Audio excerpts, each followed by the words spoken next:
Fais-tu partie toi aussi de ces gens-là qui ont pas mal de problèmes de souffrance intérieure, des difficultés, du stress, de l'angoisse, de l'anxiété?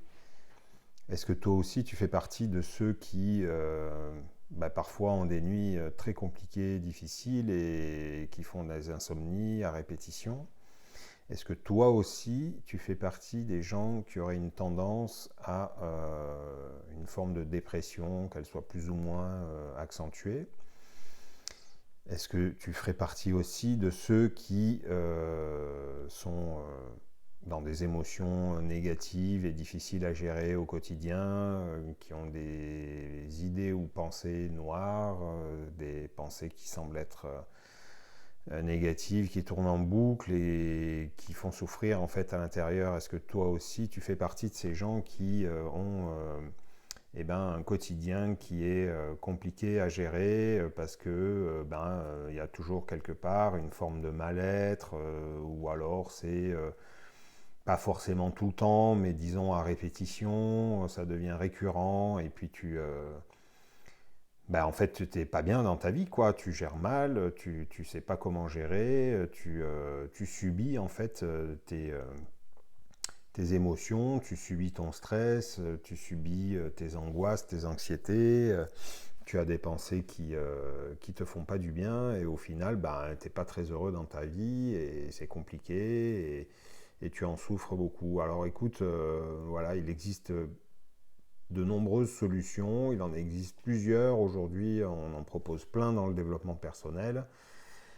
Il y a tout un tas de loisirs aussi qui sont disponibles, de type relaxation, qui peuvent te faire du bien aussi, de façon, on dira, plus superficielle, mais en tout cas qui, sur le moment, certes, vont te donner du plaisir et un moment de bonheur, de détente, de relâchement, de lâcher prise, mais est-ce que durablement, finalement, tu arrives à maintenir cet état émotionnel?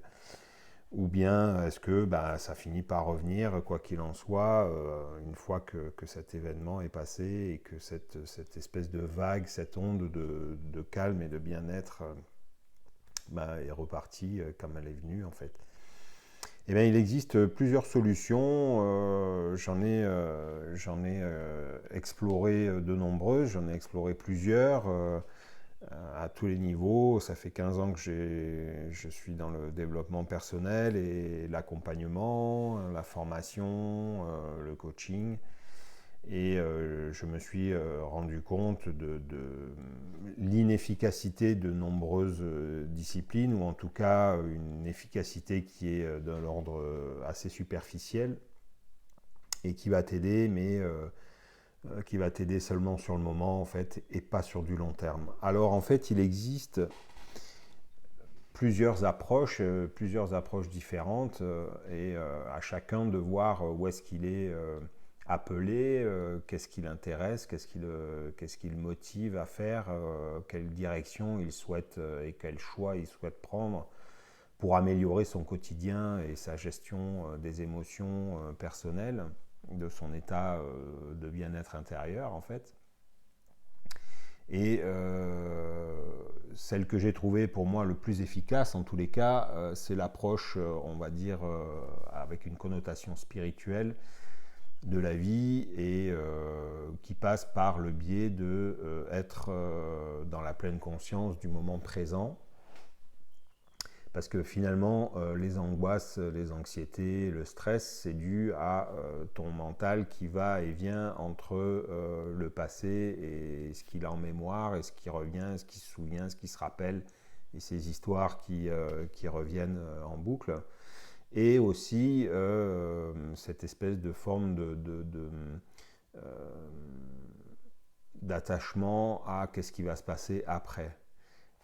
Être toujours dans le futur et une forme d'anticipation des événements, et avec bien évidemment, quand on est dans ce type de sensibilité émotionnelle, avec évidemment parfois toutes les pensées qui vont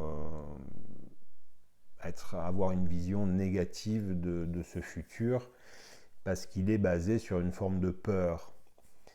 Et cette peur, en fait, elle est source de pensées assez difficiles et compliquées et qui vont dramatiser en fait le futur qui n'est pas encore là et qui d'ailleurs ne le sera jamais puisque chaque instant vous le vivez au présent et tout ce qui est de l'ordre des pensées futures, en fait ce n'est que comme qui dirait un scénario de cinéma que chacun se fait à sa manière, à sa sauce, et quand on n'est pas très bien à l'intérieur de soi, évidemment, et ben les pensées sur le futur ne sont pas d'une extrême, euh, comment dire, positivité en fait. Voilà, donc vous dramatisez, vous avez tendance à faire un peu un mélodrame de la situation à venir, ou d'empirer les choses, ou de voir toujours une partie négative de la situation future, alors qu'en fait, elle n'existe toujours pas pour l'instant, et elle est simplement basée sur des peurs, les peurs qui sont liées au système mental avec lequel vous fonctionnez. Voilà, donc il existe des nombreuses solutions. C'est pas si simple de parler de ça en peu de temps, en fait. Mais l'idée, elle est de se centrer, de se focaliser sur ce qui se passe maintenant. Qu'est-ce que je suis en train de faire maintenant? Qu'est-ce que je vois? Qu'est-ce que je ressens? Qu'est-ce qui se passe? Ici, maintenant, en se centrant et en commençant peut-être par se centrer sur le meilleur outil que vous avez à votre disposition et qui est toujours là avec vous, c'est la respiration par exemple, et un recentrage sur le corps. Donc qu'est-ce que je ressens dans mon corps, quelle est la sensation que j'ai, comment est mon énergie corporelle, comment je me sens physiquement, fatigué, en forme, ni l'un ni l'autre, etc. Recentrer son attention et son focus sur votre corps, euh, sur vos points d'appui sur lesquels votre corps est posé. Est-ce qu'il est assis? Est-ce que vous êtes allongé?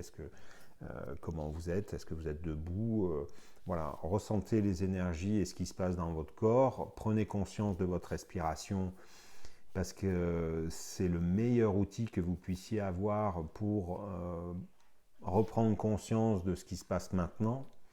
Et parallèlement, évidemment, le travail, il est d'interrompre en tout cas les pensées qui sont soit sur des éléments passés, mais qui sont déjà révolus et qui n'ont peut-être plus lieu d'être dans votre système mental, soit d'être dans une anticipation du futur avec des projections en fait qui, pour l'instant, n'ont pas lieu d'être.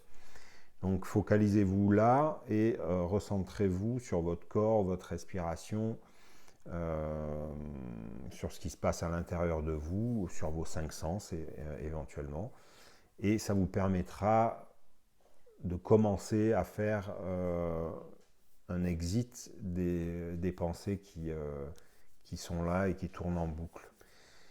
C'est pour le moment un des meilleurs conseils que je puisse vous donner. Évidemment, je ne peux pas développer en peu de temps la profondeur de ce sujet que je continuerai d'aborder. En tout cas, pour l'instant, essayez au maximum de revenir à l'instant présent et de vous concentrer, de vous recentrer sur vous-même. C'est le meilleur moyen de couper les pensées parasites et du coup les états émotionnels qui sont liés. Voilà. Alors avec ça, je te souhaite une bonne pratique. Je te garantis que c'est un exercice qui n'est pas très compliqué, qui ne demande pas beaucoup d'efforts, mais qui apportera du résultat sur le long terme, assurément. Allez, tchuss, à la prochaine vidéo. C'était un plaisir de partager ça avec vous. J'espère que vous avez apprécié. En tous les cas, faites-le moi savoir. Posez-moi des questions en commentaire. N'hésitez pas à liker, à partager. À bientôt. Salut, ciao, ciao.